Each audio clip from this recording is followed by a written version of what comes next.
Hello, this video is going to be a broad overview of two types of psychometric or measurement models: item response theory, IRT, and cognitive diagnosis models, CDMs. I'm not going to go too in-depth into any formulas or programming code to run the models. I'll just generally describe these models. First things first, the aim of these measurement models, whether it's IRT or CDMs, is to measure one or more latent attributes. The number of latent attributes measured depend on the specific model you are using. And what I mean by latent attribute, it is something you cannot directly measure, but you can try to estimate using data on how an examinee responds to items on some test or assessment. And you can use these models to estimate many types of latent attributes that are intended to be measured by a test or assessment. For example, ability in fraction subtraction from a fraction subtraction math test, or depression from the Beck's depression inventory. Now, IRT allows for the estimation of a single overall score that indicate relative placement on a continuous latent attribute.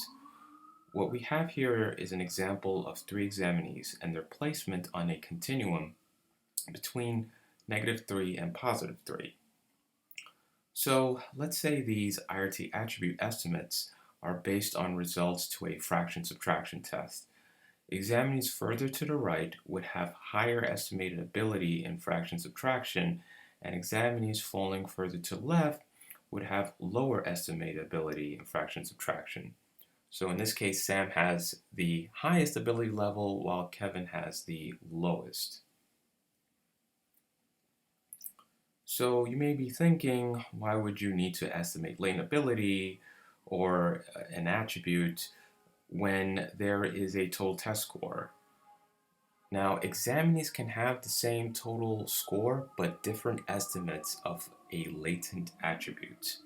As you can see here, Xavier and Sam both have a total test score of 45.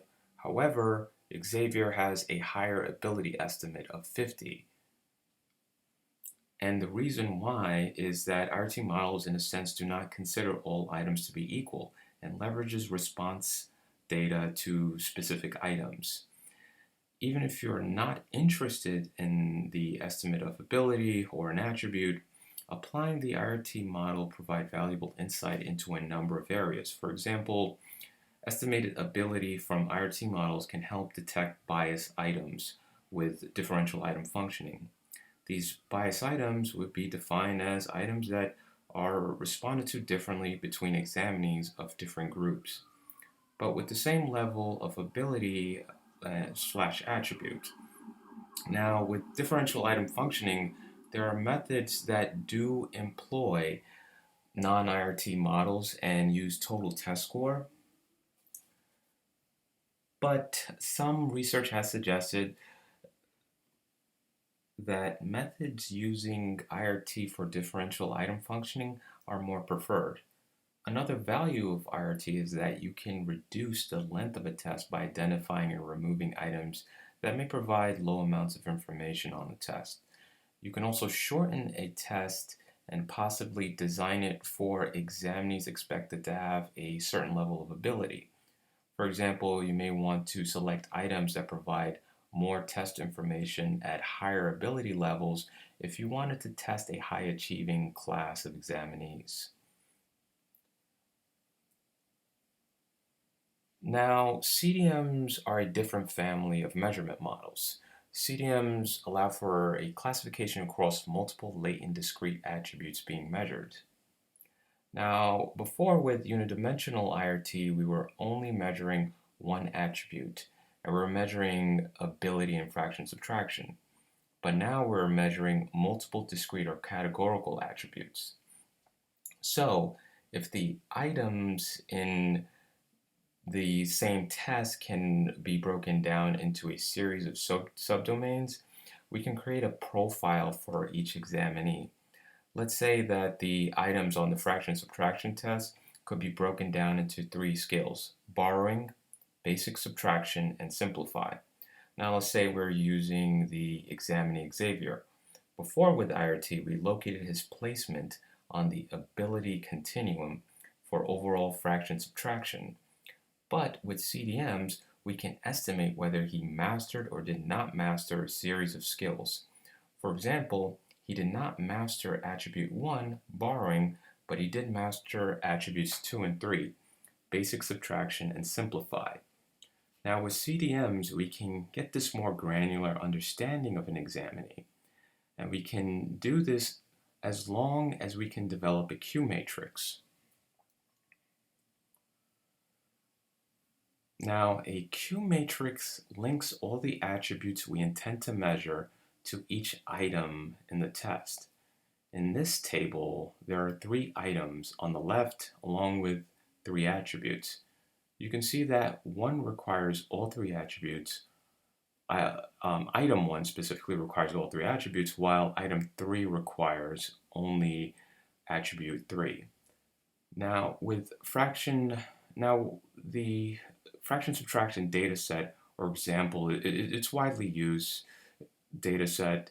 I believe it's actually included in the CDM package for R. Even this example is taken from Delator 2009. And as I stated before, you can use it for other types of domains as well, as long as items in the test can be broken down into subdomains. For example, some research has pointed to the Beck's depression inventory potentially being broken down into negative attitudes, performance difficulty, and somatic elements.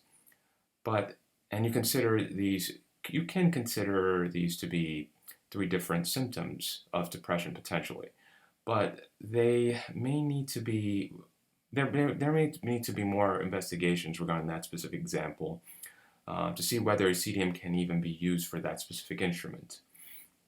Overall, CDMs are latent class models restricted by a Q matrix. I've done a few videos going over how to run some specific CDM models in R, like the DINA, the DINO, and the MC-DINA models. In addition, there has been some research showing you can use the CDM framework to detect biased items and potentially also reduce test length as well, similar to what you might get from IRT models. Just a different, but we would be using a different framework. Because you can get more granular information on examinees with CDMs as opposed to IRT, you can potentially have better targeted instruction and remediation. Now, that's one of the key advantages to using CDMs. For example, right now there has been some interest in reevaluating standardized testing, like the SAT, due to the pandemic, and in order to make the admissions process easier for students, many colleges suspended that requirement. And there has been some talk about whether the SAT and other standardized tests like it are needed at all. What tests designed around CDMs offer is an opportunity to make standardized testing play a less procedural and administrative role, but instead a more prescriptive role in education. When I was in high school in New York City, as you can tell, I'm in New York City because of all the background sirens. But when I was in high school, we would have these standardized tests. We would have to basically take these tests at the end of the year, and they were meant to be directly related to what we learned in the classroom. But in order to do well in these exams, you had to study specifically for them by seeking out the specific study guides and test prep material for them. And this felt pretty inefficient. As a student in high school, we spent 6 to 7 hours a day in school. Then we go home and we have to dedicate time to do homework.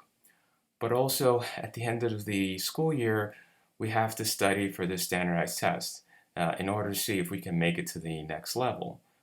With test design around CDMs, instead of having to retake a course, maybe you just need to retake a specific topic that you've not mastered in the course.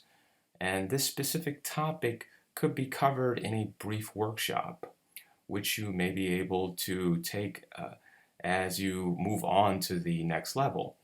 There are also a number of other implications When students are given this type of more detailed feedback, for example, a student who received a failing score in geometry, like a 45 out of 100, they'll basically have less information around what they need to work on than a student who received a profile indicating that from based on their geometry test, they mastered the topics of, let's say, right triangles, but did not master circles, like questions around radius and diameter.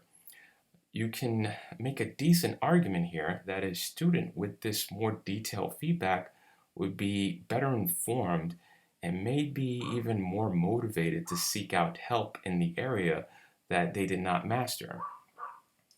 It is much easier to go out and research instructional material on YouTube if you have a specific topic in mind. You can also consider assessment in medical and psychiatric fields. An illness like depression could be broken down into a number of symptoms. Like I said before, with depression, symptoms could be broken down into like poor performance and negative attitudes. In this case, since we're talking about some construct other than ability, we would refer to symptoms as possessed by the examinee or not, and not mastered or not mastered. So instead of a patient meeting some cutoff to be diagnosed for depression, they can see what symptoms they have or not, or they do not have. Now, to a certain extent, this is already being done in some way by the examinee and proctor to, and it's part of the process once you're reviewing, and you can also recall items. Students will recall items they didn't do well in. All CDMs do in a way is that they're meant to complement some test or assessment designed to cover these subdomains. In addition, it's not really meant to replace single score or IRT because there's still a lot of practical uses for single scores. Now, so you may be wondering, well, what about multidimensional IRT models? Studies have pointed to CDMs like the DINA model being more efficient than multidimensional IRT models because they do not require as large as a sample size. Now, finally, limitations is designing a test or assessment for CDMs. So just because you can't just take any test, they have to basically, the items have to cover a certain subset of domains. You could potentially just get lucky, but it's best if you might have to develop tests specifically for them. Like the Beck Depression Inventory wasn't specifically designed for CDMs. However, there was some research indicating that a three-factor model best worked for the that instrument. But you might have to actually design tests around them. And maybe not every construct could be measured in this way. Maybe some constructs are going to be a little bit more difficult. But that would be one of the one of the challenges, and it's basically revolves around Q matrix design. Can you link attributes to specific items effectively? So